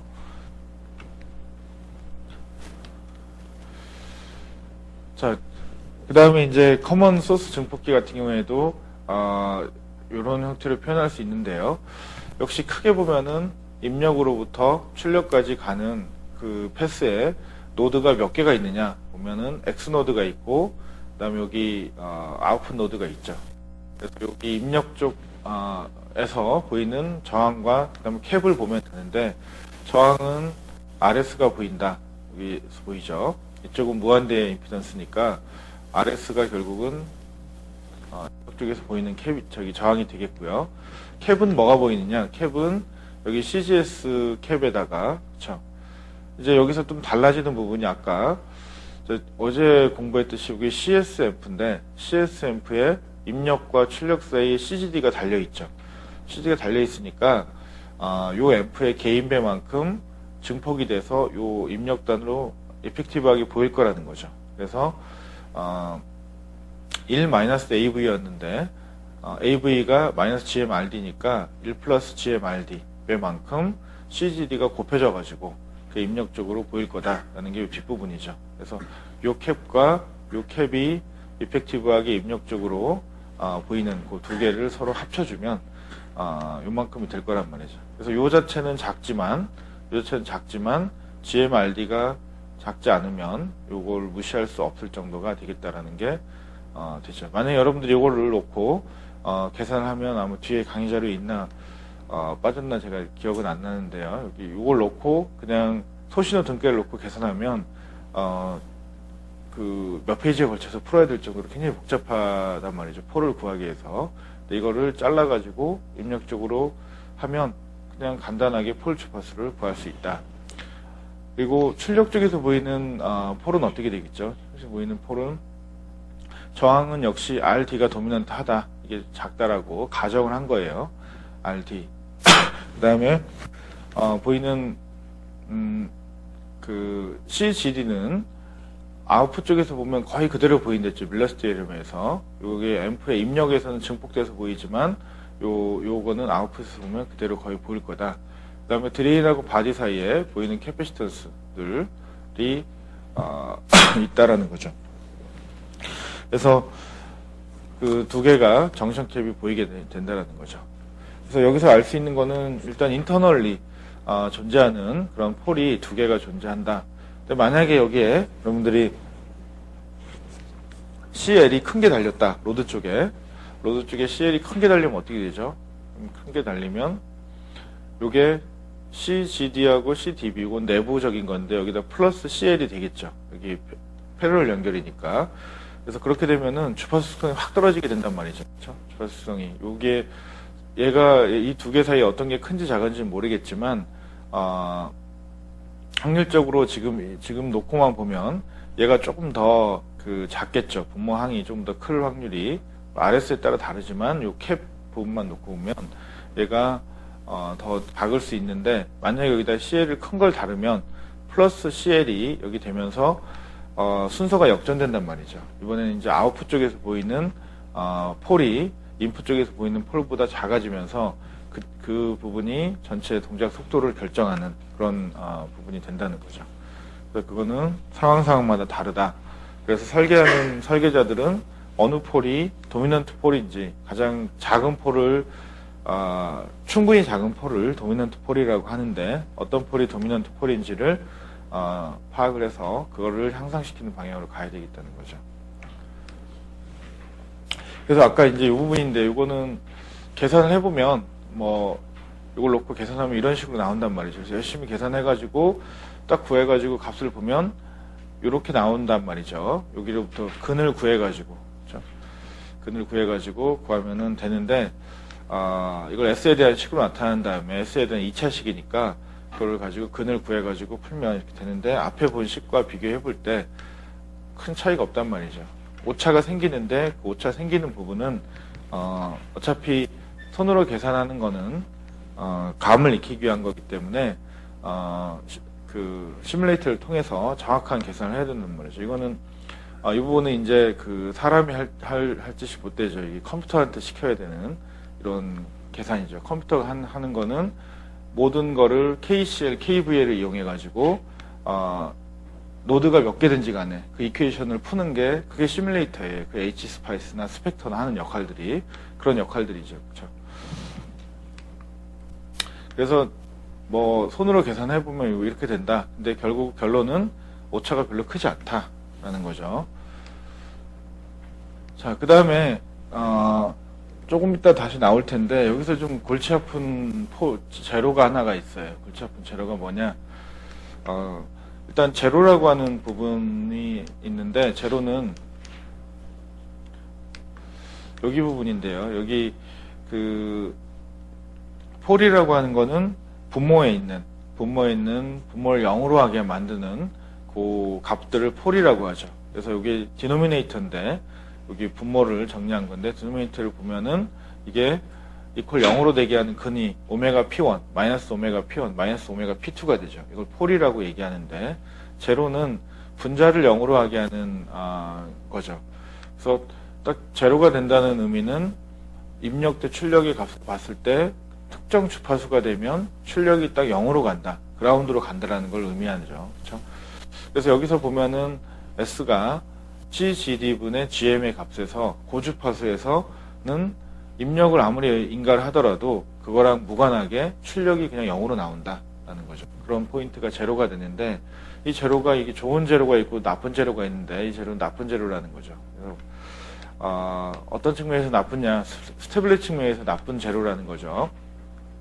그래서 그거를 이제 구해보면 FG는 2파이 CGD분의 GM이라고 하는 이 값, CGD분의 GM이라고 하는 데서 제로가 형성이 되는데 이게 왜 그렇게 나오는지는 뒤에 아마 다시 나오게 될 부분이 있어요. 그래서 시간상 뒤에 피드백 부분에서 프리퀀시 컴pen세이션 부분에 다시 나올 거기 때문에 그 정도만 언급을 하고요. 일단 여기서 볼 수 있는 거는 요 시노미 시스템이나 이런 과목들에서 배우기를 요 스테이블을 하려면 어쨌든 분모에 있는 폴이 어디에 있어야 되느냐, 전체 플레인 중에서 레프트 플레인이 있어야 된다. 좌측 평면에 다 있어야 된다. 즉 음의 값을 가져야 된다는 게 기본적으로 가져야 될 조건들이란 말이죠. 그러니까 요거 S의 개수를 구했을 때 그게 양의 값을 가지면 안 되는데 음의 값을 가져야 된다. 그래서 아까 같은 경우에 보면 요거의 근을 구해보면, 이 근을 구하면 이게 다 양수기 때문에 이게 기본적으로 음의 영역에 있단 말이죠. 물론 그렇다고 해서 반드시 스테이블 하다는 얘기는 아니에요. 스테이블 할 수 있는 그런 가능성이 있다. 근데 라이터 플랜이 일단 스테이블 측면에서 거의 스테이블하기 힘들다. 근데 이제 그런 측면에서 보면은 폴은 그나마 부호적인 측면에서는 뭐 잘은 모르겠지만 넘어갈 만한데, 이 제로라고 하는 부분도 제로가 이걸 읽고 0으로 만들게 하는 값을 구하면 S가 CGD분의 GM이죠. 그렇죠? 플레인이 오른쪽 양수 평면에 있단 말이죠. 복서 평면상에서. 그래서 라이터 플레인에 있는 제로가 여기서 일단 생기겠다. 그게 왜 생기느냐? 요 패스를 통해서, 피드포워드 패스를 통해서 생기는데, 이게 생기게 되면은 스테빌 측면에서 굉장히 안 좋은 그런 영향을 주게 되죠. 이 커먼 소스에서 그렇다는 건 아니고 뒤에 이제 OPMP, 하이게인 OPMP에서 이렇게 될 거다. 그래서 기억을 할 거는 저런 지금 CSMP의 경우도 그렇고 이게 입력과 출력을 연결하는 패스가 형성된과 동시에 뭔가 라이터 플레이에 있는 제로가 생긴다. 이거는 스테빌리 측면에서 굉장히 좋지 않은 그런 영향을 주는 제로다. 볼 수 있죠. 자, 소스 팔로우도 마찬가지인데, 소스 팔로우에서도 그 마찬가지로 VI분의 VO를 계산할 수 있고, 이걸 소신호 등가로 놓고 푼 거예요. 근데 소스 팔로우 같은 경우에는 이게 좀 잘 안 맞아요. 잘 안 맞는다는 게, 이게 입력이고, 여기가 게이트가 입력이고, 소스가 출력이죠. 그래서 아까 요 양단 사이에 지금 CGS가 달려있단 말이죠. 그쵸? 요거를 이펙티브하게 보면 CGS가 요 양단 사이에 달려있는데, 아까 CSMP 같은 경우나, 그런 경우, 캐스코드 같은 경우에는, 개인이 아까 -GMRD 이런 개인을 가지고 있었는데, 지금 이 경우에는 지금 입력과 출력 사이에 그냥 바로 CGS가 달려있단 말이죠. 그러니까 메인 시그널 패스가 있고 CGS가 여기 이렇게 병렬적으로 달려있는 게 아니고 그냥 입출력이 바로 다이렉트리 커플링 되어 있는 형태이기 때문에 이 경우는 아까 본 것처럼 밀러스 테오렘을 적용해가지고 얘를 하기가 힘들단 말이죠. 그래서 이 경우에는 이렇게 놓고 풀어가지고 나오는 결과 요거를 이용을 해야 된다. 이게 좀 차이점이 있죠. 자, 그래서 계산을 하는 문제이기 때문에 그렇고, 이제 또 다뤄볼 게 이제 캐스코드 스테이지인데, 스테이지가 늘어나게 되면 어떻게 되느냐를 볼 텐데요. 앞에서 개인을 키우기 위해서 캐스코드를 해야 된다. 그리고 지금 보면 아래쪽 M1 트랜지스터가 입력 트랜지스터고 여기서 주로 증폭이 이루어진다. 그리고 M2가 커먼 게이트 구조여서 증폭된 전류를 이쪽으로 전달하는 역할을 한다라는 게 캐스코드 스테이지였죠. 그래서 이렇게 두 개의 스테이지를 가지고 있고, 그러면은 입력으로부터 출력까지의 스테이지를 보면 여기 A가 있고, 그 다음에 요 노드가 있죠. 요 노드, X 노드, 그 다음에 요 노드, Y 노드. 그래서 스테이지가 당연히 하나가 늘었기 때문에 폴은 세 개가 존재한단 말이죠. 그렇죠? 당연히 앰프가 복잡해지거나 토폴로지적으로 캐스코드를 하거나 캐스케이드를 하게 될 때 폴의 개수는 늘어나는 것은 피할 수가 없다 이거죠. 그만큼 늘어나게 된다. 그리고 또 하나는 여기 이 아래쪽을 캐스코드를 하면 이 위쪽도 캐스코드를 해야 된다라고 했었죠. 아웃풋 임피던스를 유지하기 위해서. 근데 이 위쪽에 있는 그 캐스코드를 하더라도 이 캐스코드 중간에 있는 데서는 폴이 형성되지 않는다. 왜냐, 이 캐스코드 이 로드 쪽에 있는 로드의 역할은 여기 이 커런트를에다가 그걸 그 전압으로 변환시키는 역할만 하기 때문에 실제 시그널 패스로부터 이렇게 가는 요 패스 상에 있는 건 아니란 말이죠. 그러니까 그쪽에 있는 거는 고려를 하지 않아도 된다. 그냥 그쪽은 상대적으로 그냥 여기는 묶어가지고 그냥 저항이라고 보면 된다 이거죠. 여기 뭐 어떤 네트워크 있든지 간에 여기서 보이는 이퀴블런트한 저항을 RD라고 놓고 보면 된다라는 거죠. 그래서 여기서 보시면은 여기 그 A 노드 같은 경우에는 여기 RS하고 저항은 일단 RS가 보이죠. 저항이 RS가 보일 거고요. 그다음에 이제 캐패시턴스 부분이 약간 달라지는데 캐패시턴스 부분이 여기에 이제 CGS1 캡이 있고요. 그다음에 CGD1 캡이 이쪽으로 입력 쪽으로 투영돼서 보이는 요 양을 계산할 때 A부터 X까지 게인을 곱해줘야 되는 거죠. 1-AV의 CGD1이 되니까 게인을 곱해줘야 되는데 요 M1 노드 같은 경우에 M1에서 바라다 본 그러니까 A부터 X까지 게인을 계산할 때 GMRD가 아니란 말이죠. 마이너스 GMRD가. 왜냐하면 여기서 증폭된 전류가 이쪽 X노드로 갈 때 여기서 바라다 본 임피던스가 뭐냐 이거죠. 그러니까 GMV 인의 전류가 이쪽으로 흐르죠. 그 전류가 전압으로 변환될 때는 이펙티브하게 보이는 요 노드에서 보이는 저항이 곱해지게 되는데 그 저항이 GRD가 아니고 M2 트랜지스터의 소스 쪽을 보니까 1/, GM2가 보인단 말이죠. 이쪽으로는. 그래서 게인을 계산할 때 마이너스 GM1 곱하기 GM2분의 1의 값이 보이겠다라는 거죠. 그래서 여기 부분이 좀 다른데 1 마이너스 게인이 이건 무시하고 마이너스 GM2분의 GM1 이게 A로부터 X까지의 게인이 된단 말이죠. 여기에다가 CGD 캡이 이제 곱해지는 거죠. 그래서 요거 계산할 때가 조금 그 실수의 여지가 있고요. 그다음에 A 노드는 그렇고 X 노드는 어떻게 되느냐? X 노드는 마찬가지로 이 노드에서 보이는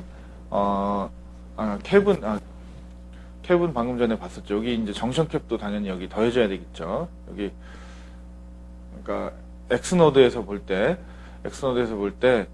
CGD1은 아웃풋 쪽이니까 A에서 X 그 아웃풋이니까 거의 그대로 봐도 되겠다. 혹은 그냥 CGD1이 그냥 보인다고 가정한 거예요.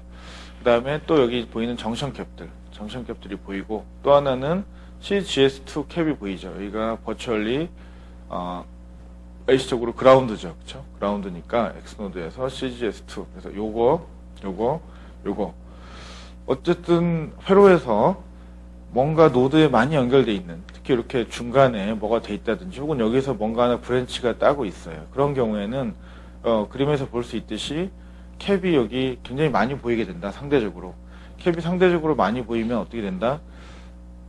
이 시정수가 커져가지고 그 노드가 도미넌트의 폴이 될 가능성이 높아져요. 그러니까 회로 서킷을 구성할 때 그런 노드들이 있을 때는 속도를 제한하지 않도록 주의를 해야 된다는 거죠. 자, 그래서 여기 이제 X노드에서 보이는 캡은 구했고요. 저항은 뭐가 보이느냐? 저항은 이 위쪽 1/GM2하고 이 아래쪽 R1이 보일 텐데 여기 물론 R2도 보이죠. 근데 무시하면 도미넌트한 거는 1/GM2의 저항이 여기서 보일 거다. 위쪽으로. 그래서 그게 역수가 되니까 1/GM2분의 1이니까 GM2가 되겠죠. 그래서 FPX 노드는 캡이 요만큼 보이고 GM2가 요만큼 보일 거다라는 거죠. 그 다음에 뭐 Y노드도 마찬가지죠. Y노드도 여기 RD가 도미넌트 하다라고 보고 CGD2하고 그다음에 여기서 보이는 드레인하고 바디 사이에 보이는 정션캡 CDB2 그다음에 CL이 달려있다고 하면 CL이 되겠죠. 그래서 그 세 개를 더해준 만큼이 되겠다. 그래서 계산하면은 이렇게 될 수 있죠. 그래서 폴을 다 예측을 할 수 있는 거죠. 그리고 패턴을 보면은 대부분의 경우 이 패턴이 다 유사하다라는 걸 알 수 있죠. 자, 그래서 이제 대부분의 경우 이제 계산할 수 있고 다시 한번 강조를 하면 어느 부분이 도미넌트 폴이 되느냐를 파악을 하고 그걸 늘릴 수 있어야 된다 하는 거. 그다음에 이제 디퍼런셜 페어 부분을 보면요. 디퍼런셜 페어는 아까 본 5TR OPM프죠. 그렇죠? 액티브 커런트 미러라고 이 책에서는 명명되어 있는 5TR OPM프를 보면 그 시그널이 가는 게 아까 싱글 엔디드 같은 경우에는 입력부터 출력까지 이제 스트레이트하게 패스로 갔었는데 지금의 경우는 요 M1이 가는 패스 여기에 입력 신호가 되면 이쪽을 통해서 그러니까 두 패스가 있었죠. 아까 이 패스하고 요 패스가 있었죠. 그렇기 때문에 이렇게 가는 패스가 있고 이렇게 가는 패스가 있다. 두 패스가 결국 아웃풋에서 합쳐지게 된다는 거죠. 그러니까 신호가 가는 패스를 보면 M2 같은 경우에는 그냥 율로 다이렉틀리 이렇게 가는데 요 M1을 통해서 증폭된 거는 얘가 미러폴을 여기 저기 X노드를 통해서 이렇게 가게 된다는 거죠. 아까 커런트 미러를 통해서 이렇게 전달되죠. 그리고 두 개가 아웃풋에서 서로 머지가 된다라는 거죠. 자, 그러면 이제 그 X노드가 보면 아까 왼쪽 브랜치의 전류를 오른쪽 브랜치를 커런트 미러링 하기 위해 했는데 그렇게 커런트 미러링을 하는 순간 뭔가 보이는 게 많아진단 말이죠. 이게 없었을 때보다 이걸 연결함으로 인해서 이게 없었으면 그냥 여기서 요 M3, M4 그러니까 요 M3하고 M1 위주로 볼 텐데 이걸 연결하는 순간 M4 쪽도 다 보인단 말이죠. M3, M4, M1 에서 보이는 캐패시턴스들이 다 보이겠다라는 거죠. 그렇게 돼서 뭔가 커런트 미러링을 하게 되면 항상 그 미러링에 의한 폴 주파수가 낮아질 확률이 높아진다. 캡이 많이 보이게 된다라는 걸 알 수 있죠. 이런 폴을 미러폴이라고 얘기를 하죠. 그래서 그냥 여기서는 계산을 할 때 다 따져보면 아까처럼 계산할 수 있는데 결국 그냥 이펙티브하게 보이는 걸 C2라고 했어요. C2에는 아까 여기 요 캡들 CG S 캡들 그다음에 뭐 CGD 캡들 그다음에 여기 CG D4 뭐 CGS4 그다음에 여기 아래쪽에 또 CGD1 그다음에 여기서 보이는 각종 정션 캡들 요거 다 더한 게 C2가 되겠고요. 그다음 아웃풋 저기 저항은 뭐가 보이겠냐? 저항은 가장 도미넌트한 게 M3의 여기 다이오드 커넥션이죠. 그러니까 요걸 본 거 이쪽 여기서 세 방향이죠. 이쪽인데 여기는 R로 여기는 무한대니까 여기는 1/GM이니까 도미넌트한 거는 1/GM3가 보일 거란 말이죠. 이쪽에서 다이오드에서 그래서 그거를 이제 계산해 놓은 거예요. 그래서 두 번째 요 방금 전에 얘기한 거는 FP2를 얘기하는 거예요. 그래서 2파이 C2분의 C는 이펙티브한 캡을 그냥 노테이션을 쓴 거고 그 다음에 1/GM이니까 GMP에 해당되는 값을 봤다. 그게 이제 두 번째 여기가 되겠고 아웃풋 쪽에서 폴을 보게 되면 이제 여기 CL이 보일 거고요. CL이 보일 거고 그 다음에 아웃풋 쪽에서 보이는 저항이라고 하는 거는 요 저항과 요 저항의 병렬 연결이 되기 때문에 R2랑 R4하고 CL 이게 세 가지가 보일 거라는 거죠. 그러니까 저항과 캡이 각각 이런 식으로 될 거다. 그 다음에 이제 또 하나 추가적으로 제로 주파수가 보이는데 제로 주파수는 이쪽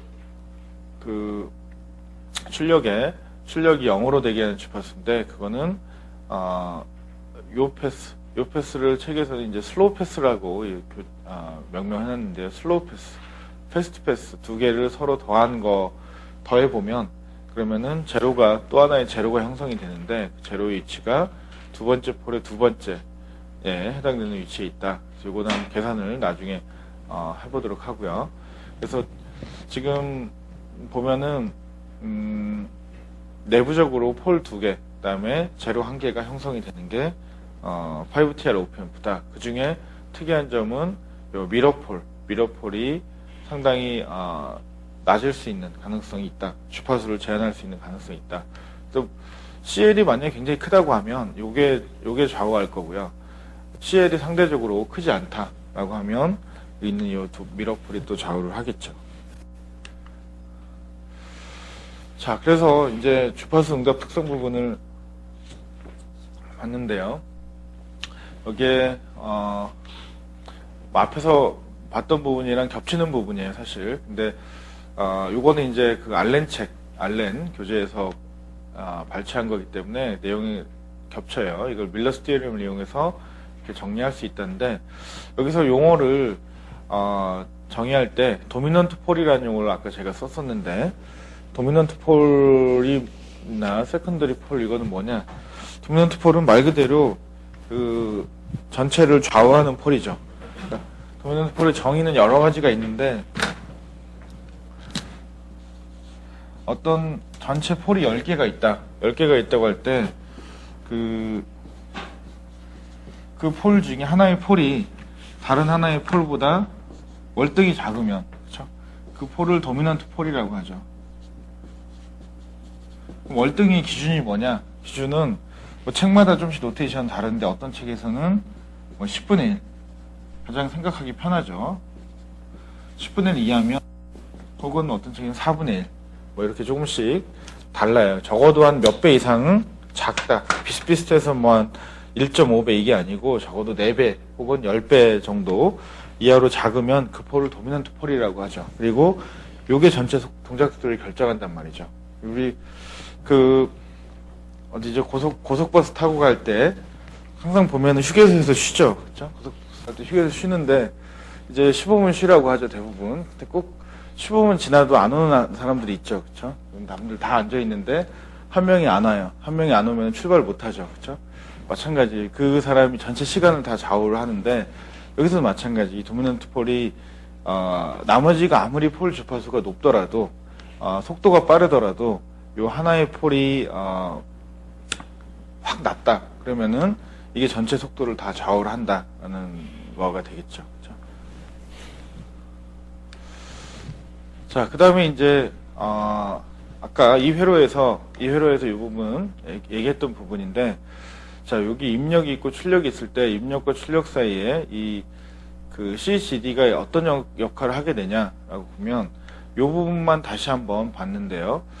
자, 원래 그 앰플리파이어의 동작은 여기서 증폭된 전압이 증폭된 전류가 일로 흐르죠. 그래서 이 전류가 어디로 가야 되느냐? 이쪽 로드단으로 가야 되죠. 근데 이제 여기 이런 CCD가 있으면은 요 길을 통해서 또 주파수가 올라가면은 이 길을 통해서도 신호가 전달된단 말이죠. 그럼 여기에 전달되는 신호하고 여기에서 전달되는 신호, 그러니까 요 커런트랑 요 커런트가 교묘하게 같아지게 되면 이제는 로드 쪽으로는 아무것도 안 간단 말이죠. 그런 주파수가 존재한다라는 거죠. 그렇죠?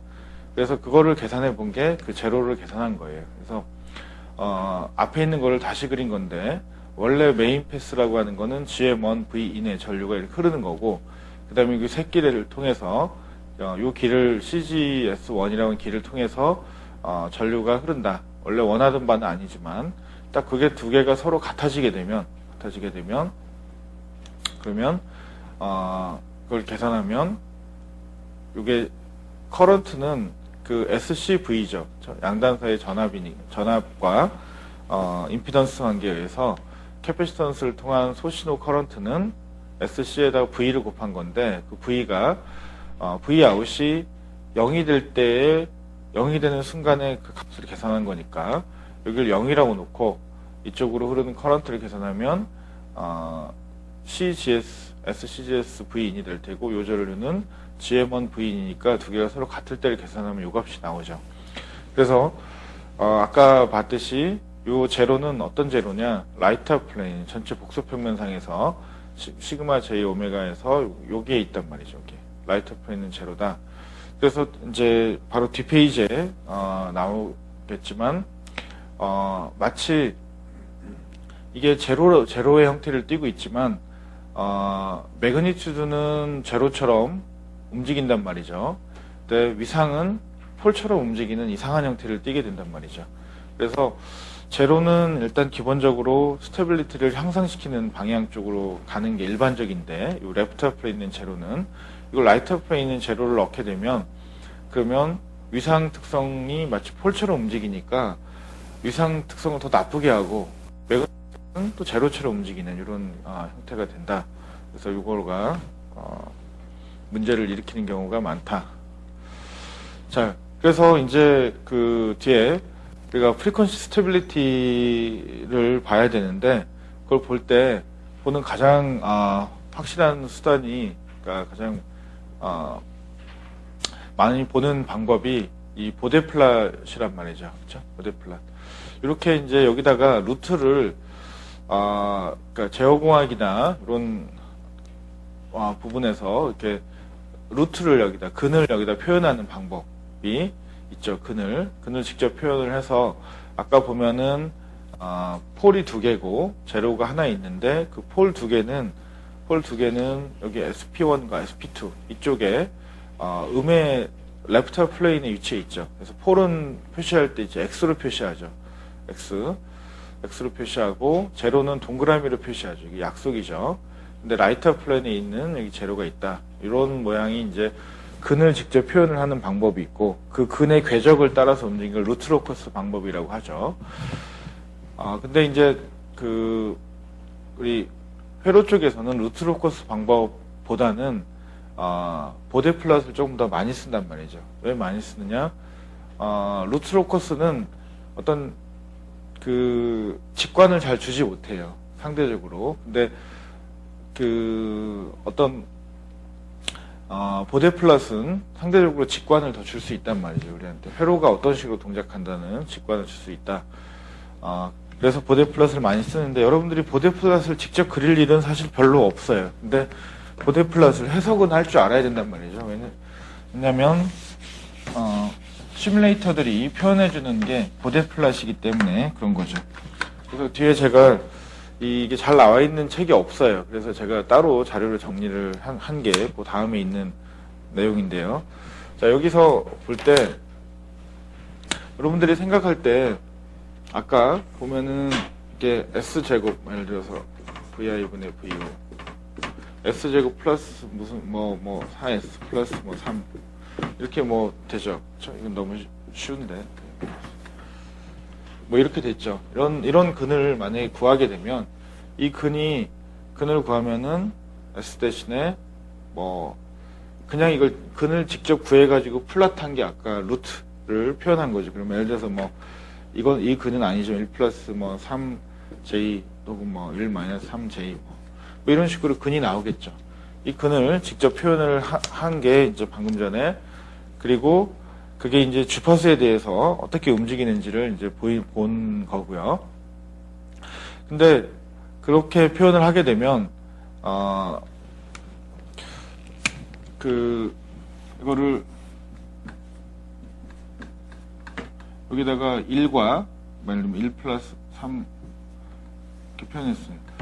이 점을 고등학교 때부터 익숙한 방법은 여기 직교좌표계를 쓰는 카테시안 코디네이트를 써서 이거를 표현하는 방법인데, 실제로는 이렇게 여기에서 이 점을 X축과 Y축, 실수축, 허수축을 뿌려가지고 우리가 얻을 수 있는 직관은 별로 없어요. 근데 실제로 중요한 건 뭐냐면, 이거를 폴라 코디네이션, 여기를 어떤 점을 표시할 때 요 매그니튜드 하고 그다음에 페이지로 표시하면 그거는 직관을 많이 줄 수 있어요. 왜냐, 이 매그니튜드라는 게 뭐냐면은 어떤 시스템을 내가 통과할 때 이 크기가 3이다. 예를 들면 크기가 3이다라는 얘기는 어찌됐건 입력과 출력 사이의 크기가 3배만큼 커졌다는 얘기예요. 혹은 3분의 1만큼 줄었다든지. 그래서 이 크기 정보하고, 그렇죠? 이 크기 정보. 그 다음에 이 위상이라고 하는 거는, 위상은 이 시스템을 통과하고 나면 위상이 어떻게 쉬프트 되냐를 정보를 준단 말이죠. 그래서 우리가 이런 입력을 넣었어요. 이런 입력을 넣은 건데, 시간 축상에서. 그러면은 이 크기가, 만약에 요 크기가 3명 커졌다는 얘기는 말 그대로 이게 신호가 이렇게 커진다. 근데 위상이 만약에 45도만큼 쉬프트 됐다는 얘기는 위상적인 측면에서도 얘가 여기 있던 게 45도만큼 리드나 레그에 따라 다르겠지만 이게 여기만큼 위상이 움직인다는 걸 의미하죠. 그 두 가지 정보를 동시에 보여주기 때문에 더 많이 쓸 수 있는 방법이 여하튼 이제 그 보대 플랫을 더 많이 쓴단 말이죠. 그렇죠? 그래서 보대 플랫이라고 하는 거는 그 뒤에 프리퀀시 스테빌리티를 따질 때 굉장히 중요하기 때문에, 그리고 근데 여러분들 대부분 회로 이론 시간이나 전자이론 시간에 공부했던 내용인데 다시 한번 좀 짚고 넘어갈 필요가 있죠. 그래서 어떤 시스템이든지 뭐 앰프가 됐든지 PL이 됐든지 간에 무슨 필터가 됐든지 어떤 아날로그 회로든지 간에 입력과 출력 사이의 관계를 구하면, 아까 RC 하나 있는 경우만 구하더라도 S 도메인의 함수로 표현이 됐었죠. 그렇죠? S 도메인의 함수로. 그래서 그거를 S 도메인의 함수라고 하는 게 S 대신에 J 오메가를 대입하면 이제 복소수가 되는 거죠. 복소수. 그 복소수를 표현할 때 매그니튜드하고 페이지로 표현하는 거예요. 그렇죠? 그래서 매그니튜드는 dB 단위로 표현한 거죠. 그래서 이 20의 로그를 취한 거다. 그다음에 페이지는 디그리 단위로 표현한 게 이제 요거를 플랫한 거죠. 그렇죠? 그러면은 그 보대 플랫을 보면 이 시스템이 어떤 특성을 지니는지를 알 수 있다라는 거죠. 그래서 그 시스템의 주파수 응답 특성을 보여주는데, 그걸 그래피컬하게 보여준다. 어느 주파수에서 게인이 꺾이기 시작하고 어느 주파수에서 게인이 뭐 증가되기 시작하는지 이런 것들을 보여줄 수 있다라는 거가 되겠고요. 그다음에 특히나 이제 피드백 시스템에서 스테빌리티를 따질 때 하는데, 뒤에서 보게 될 페이지 마진을 우리가 계산할 때 보대 플랫을 보고 모든 것을 판단을 하죠. 그래서 게인의 크기가 1이 되는 지점, 즉 0dB가 되는 지점, 0dB가 되는 지점에서의 페이지를 보는 거죠. 페이지가 마이너스 180보다 얼마나 큰지를 가지고 하면 스테이블한지 안 한지를 알 수 있고 페이지 마진을 구할 수 있다. 그리고 여러분들이 이제 내일 실습도 하실 텐데, 뭐 스펙터나 H스파이스나에서 우리가 주파수 특성을 플랫할 때는 전부 다 툴에서 이런 보대 플랫으로 표현해 준 거를 가장 디폴트로 한단 말이죠. 그래서 주파수, X축이 주파수고 Y축이 매그니튜드나 페이즈의 그런 함수로서 표현을 해준다. 그러니까 여러분들은 이제 그 시뮬레이션을 돌리고 나면 그걸 해석을 할 줄 알아야 된다는 거죠. 그래서 제일 좋은 방법은 간단하게나마 그릴 줄 알아야 그걸 해석을 할 수 있는 거죠. 그래서 그리는 그 방법, 원리를 간략하게 정리해 놓은 거예요. 그래서 여러분들이 이미 전자이론 때 보셨을 거기 때문에 간략하게만 짚고 넘어가면, 여기 이제 폴이 하나 있을 때, 폴이 하나 있는 경우에 S 대신에 J 오메가를 대입을 해보면, 그러니까 이게 아까 본 그런 RC 네트워크라고 보면 돼요. 혹은 앰프의 특성이라고 보면 돼요. 그게 A0에다가 1 플러스 오메가 P1분의 J 오메가가 되겠죠. 그래서 이거 이제 매그니튜드를 구하고, 이게 복소수니까 매그니튜드랑 페이지를 구하는데, 먼저 매그니튜드를 보면은 이거에 제곱을 한 거죠. 그렇죠? 제곱을 한 건 이렇게 되겠고, 여기서 이제 보통 공학에서 제일 많이 하는 가정이 두 개의 합이 있을 때 큰 거와 작은 거로 큰 케이스로 크거나 작은 케이스로 나눠 가지고 계산을 하는 거죠. 그래서 만약에 요게 여기 오메가가 주파수죠. 오메가 P1은 앞에서 계산했던 폴이죠. 그렇죠? 여기 있는 폴이 되겠고, 그래서 오메가가 오메가 P1보다 굉장히 작은 영역에서는 요게 1보다 굉장히 작을 테니까 무시할 수 있다. 그렇죠? 그러면은 20의 로그 그냥 A0. 그렇죠? 그러니까 주파수가 굉장히 낮은 영역, 폴보다 낮은 영역에서는 거의 플랫하다. 그렇죠? 주파수의 함수가 아니다. 대신 주파수가 오메가 P1보다 굉장히 크다고 보면 이번에는 1을 무시할 수 있고, 여기 제곱의 루트니까 남으면 이렇게 되겠다. 그래서 20의 로그 A0 오메가 0의 마이너스 20 로그 오메가가 된다라고 돼 있죠.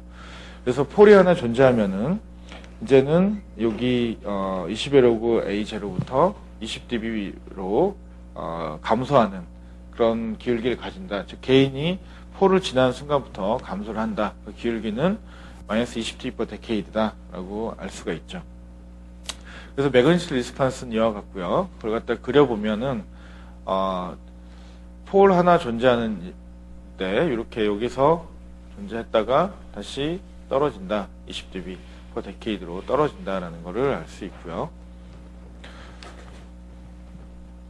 그다음에 페이지는 어떻게 되느냐? 페이지는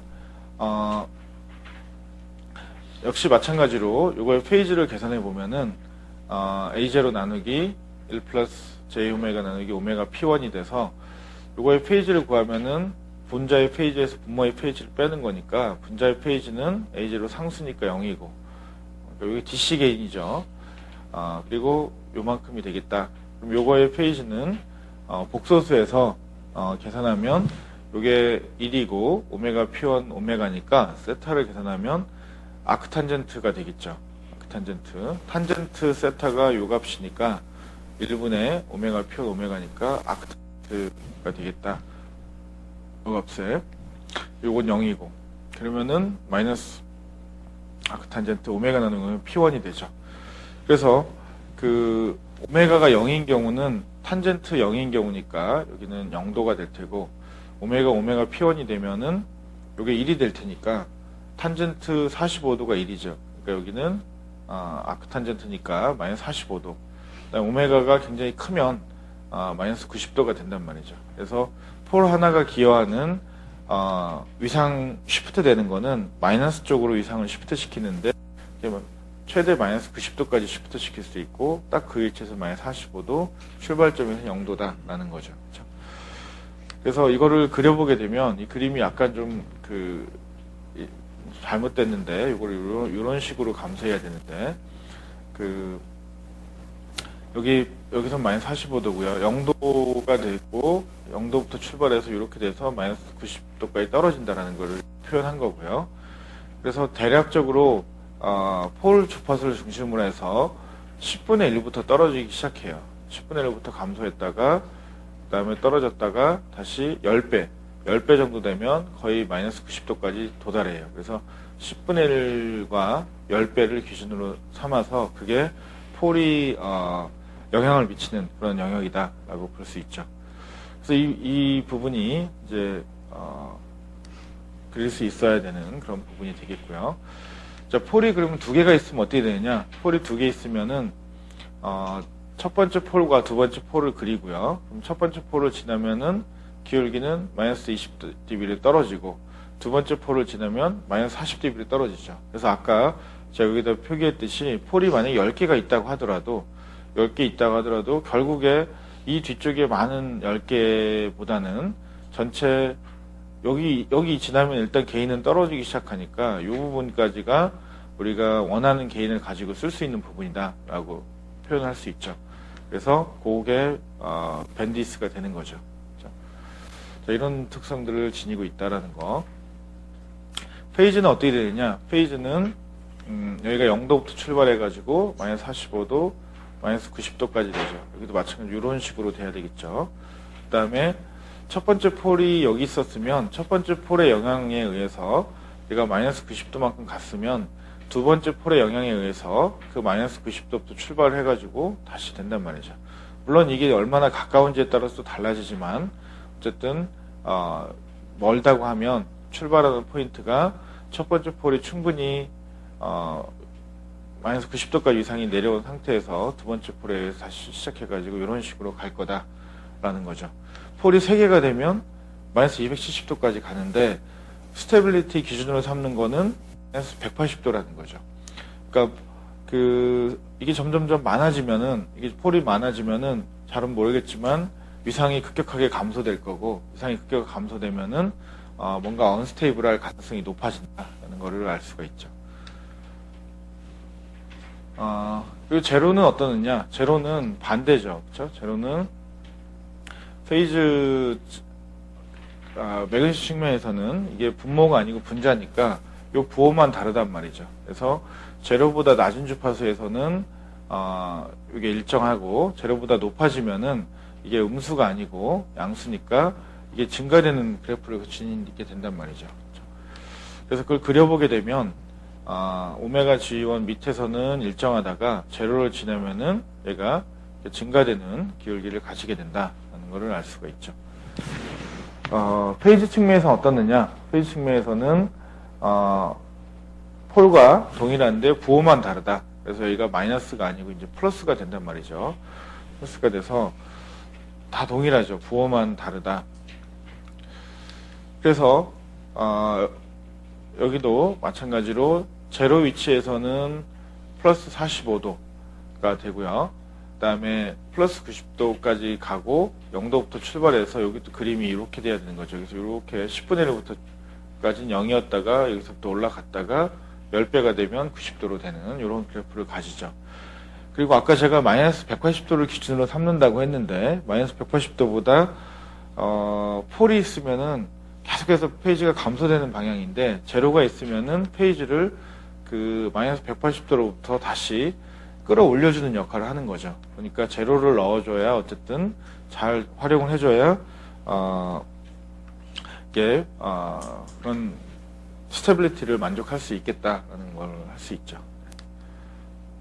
그래서 예제를 보면은 폴이 만약에 두 개가 있고 그다음에 제로가 하나 있는 시스템에 뭐 그냥 하나의 예니까요. 이렇게 됐을 때 보데 플랫을 그려본다고 하면 이제 여기 보면 폴이 10의 2승, 그다음에 10의 6승, 제로가 10의 4승에 있죠. 그래서 세 개를 폴 두 개에다 제로 하나 있을 때는 폴 두 개에 의해서 폴 하나에 의해서 이게 페이지가 감소되고, 그렇죠? 그다음에 두 번째 폴에 의해서 다시 그러니까 첫 번째 폴에 의해서 감소됐는데 두 번째 10의 4승에 제로가 있죠. 제로가 있으니까 마이너스 40이랑 플러스 20이랑 상쇄가 돼가지고 이게 펴진단 말이죠. 그렇죠. 기울기가 평평하게 됐다가 다시 두 번째 폴을 만나면 이게 감소되는 이런 기울기를 가지겠다라는 게 이제 매그니튜드 플랫이 되겠고요. 이게 어떤 종류가 되든지 간에 여러분들이 다 이제 그리는 룰은 똑같다. 그다음 페이지 디스턴스는 이제 10의 2승이 폴이 있으니까 여기서부터 이렇게 떨어졌다가 마이너스 90까지 떨어졌죠. 그러다가 제로를 만나면은 다시 펴진단 말이죠. 포지티브한 방향으로 펴졌다가 그 다음에 다시 10의 6승을 만나면은 다시 이게 떨어졌다가 뭐 이런 플랫은 흔치 않지만 어쨌든 이런 경향 이렇게 그릴 수 있다. 그래서 지금 여기서는 보데 플랫을 굉장히 딱 직각 이게 이 직선 모양으로 그렸는데 실제로는 직선 모양이 아니죠. 왜냐면 여기서 이런 가정들을 했죠. 어심토틱하게 오메가 P1보다 충분히 작은 경우, 큰 경우라고 극단적인 경우만 놓고 계산했기 때문에 사실은 오메가 P1인 경우는 어떻게 되느냐. 여기다 오메가 P1을 대입을 하면 여기가 루트 2가 되죠.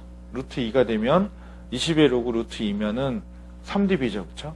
그래서 3dB 떨어지는 포인트가 된단 말이죠.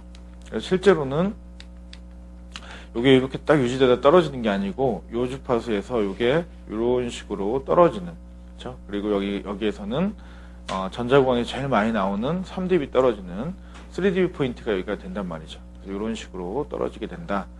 그래서 실제 여러분들이 시뮬레이션을 하고 보면은 이렇게 이게 직선 모양의 그래프가 나오지 않기 때문에 그 기울기를 잘 판단해야 된다. 기울기랑 그다음에 페이지들을 잘 보고 어느 위치에 폴이 있느냐, 어느 위치에 제로가 있느냐 이거를 보고 컴pen세이션을 해줘야 된다. 이게